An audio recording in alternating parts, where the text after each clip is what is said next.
Morning garden check. It's been a while. It's been rainy and I've been in a pain flare, so I haven't been out, and it's kind of a jungle out here right now. Look, watermelon. And then I didn't think this one was gonna sprout, but it's sprouting. Yeah, when I said a jungle, I wasn't joking. That's my peas. Holy shit.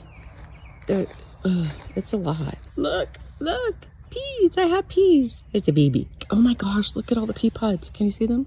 I'm so excited. The carrots have gone crazy. Although I've seen a lot of gardening videos where people come out and they've got all these greens and they're like, oh yeah, and they pull the carrot and it's like 2 inches. Oh look, the squirrels are bearing their nuts. Yay, just look, see the hole? Don't mess with my carrots, damn it. Unfortunately, I thought it was a great idea to plant my collard greens between the carrots and the peas where my parsnips didn't grow, but it looks like they're getting kind of blocked from the sun, so I don't know how that's gonna go. On the other side is the strawberries, and holy cow. The only thing I'm noticing is, yes, I have all these heads, but see how like there's no strawberries, so I'm hoping these are June bearing berries and they're going to bear fruit. This is my cabbage and broccoli and Brussels sprout. Yes, we have something eating. I don't know if it's slugs, I don't know if it's earwigs. We're not producing anything but leaves, really. Now I have heard that you can eat the leaves, so maybe I could just do something like I would with collards. These are green beans. These are pintos. But again, things are a little overcrowded, so I don't know if they'll produce or not. It's all a learning curve for me, folks. Look, it's a little baby broccoli. Over here is the onion bed. And these are my green onions. These 2 rows that are looking really great, and then my onions, which I think they're doing pretty good. Guess you let them go until they fall over, and then that means they're done. Kind of like me when I used to drink.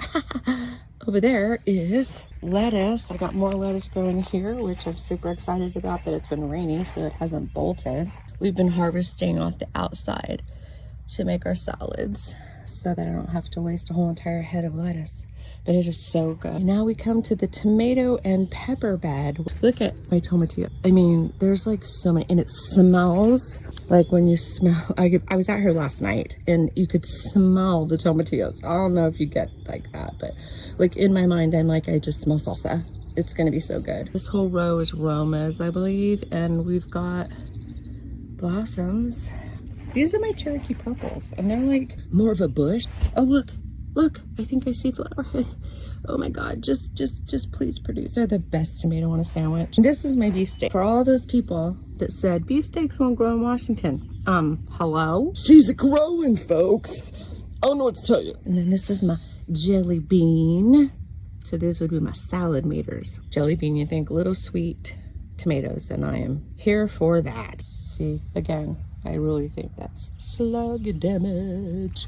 Because this one, yeah, I found slugs on that bitch. It does look like I've got a little bit on this habanero that they've been eating away on that. But then when you come over here, look, there's a little Fresno pepper on there with tons of peppers. I mean, this plant put off little baby peppers when it was still in the seedling tray.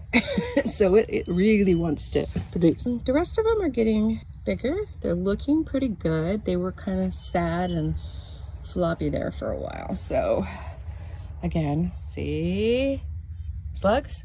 I think so. I think that's just their goo that makes them brown. And then y'all, like, look at this tomatillo plant. I mean, it's like Jack and the Beanstalk here, people. I'm so excited. I did not know if tomatillos would grow here, and I got my answer. They fucking grow. I'm so proud of myself. And these are the potato plants. This front one is a gold potato, and she seems super healthy. There's like thick stalks in there. I really feel like I'm hoping that means I'm gonna have a lot of potatoes. These are all russets.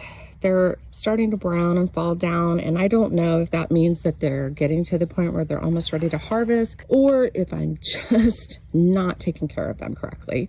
But they're getting the same treatment as this plant. So I'm gonna hope that means that they're almost ready to harvest. And then in my little grow bags is my cucumbers. And these are the green dragon cucumbers. So they're gonna be the long seedless kind. This one, I got a fucking squirrel that keeps digging in the bag. But I mean, if that has to be the sacrificial plant for them so that I can have these two, I'm good with that. You know, living together with nature in harmony. Let's go out back and check out those plants. Oh, that's why the crows were yelling at me. The feeding station is empty. Yeah, okay guys, I'll get to you wherever you are soon. Okay? Promise. These are my green beans. I really feel like I got 3 green beans in one container. And I really feel like they like the container better than they do the garden. These leaves feel super sturdy and it looks like we're putting off beans. I mean, yeah. So I'm thinking maybe I'm gonna switch to container gardening for my green beans. Over here is my tarragon and my majoram. It looks like the majoram's still struggling, but tarragon, hello, is taking over. Here is my parsley. See the party. This rosemary, oh, look, there's tweeds. Oh, I need to get you out of there. I had these for a couple of years, maybe 3 years, and they were barely producing. And I started fertilizing them, and holy shit, yeah, I got rosemary. And then look at this time. Like, I need people that need time. I mean, I guess I could just let it go because the bees really like it. And my cilantro is bolting. So I'm trying to decide if I'm gonna let it go to seed and collect seeds. So I had heard that actually if you have cilantro in your garden and you let it bolt, that it's like helping you with pests. So I don't know, maybe next year I will plant my cilantro out front around my tomatoes. And I think this is slug damage. I came out here the other day and there was slime. And I already had one dill plant die, but then you look at this, they must not like sage or oregano. There's my Thai basil, she's so pretty. I just had to plant her because I think she's beautiful. And then my blueberries. Now, this rust color, I don't know if that's a bad thing. I tried to look and it didn't really say much. You know, you Google things and it gives you like 10 different answers. But I do have blueberries, like really healthy blueberries this year. So I'm excited. This one, still kind of small. But this one, I'm suspecting that my